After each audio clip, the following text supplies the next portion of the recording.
Penyidik Unit 1 Subdit 3 Jatandras Ditreskrimum Polda Sumsel menetapkan 3 mahasiswa UIN Raden Fata Palembang sebagai tersangka dalam kasus pengeroyokan. Penetapan sebagai tersangka itu setelah tim penyidik melakukan gelar perkara kasus dugaan pengeroyokan terhadap Arya Lesmana Putra.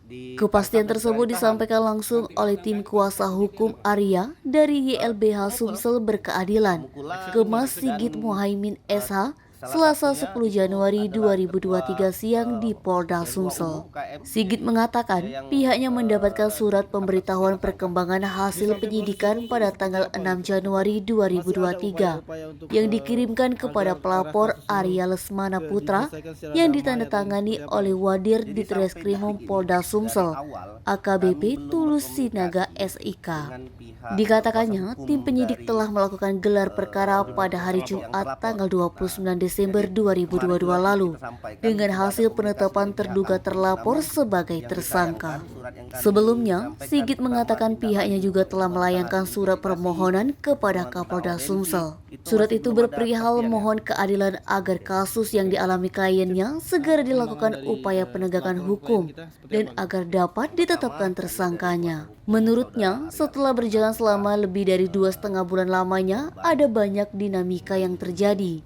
Kemas Sigit Muhaimin SH berharap dan mendesak penyidik Polda Sumsel untuk segera melakukan penahanan terhadap 3 orang mahasiswa berinisial OR, N, dan A. Menurutnya, setelah berjalan selama lebih dari 3 bulan lamanya, ada banyak dinamika yang terjadi, termasuk mangkirnya sebagian besar saksi untuk memenuhi pemanggilan penyidik guna dilakukan BAP konfrontir.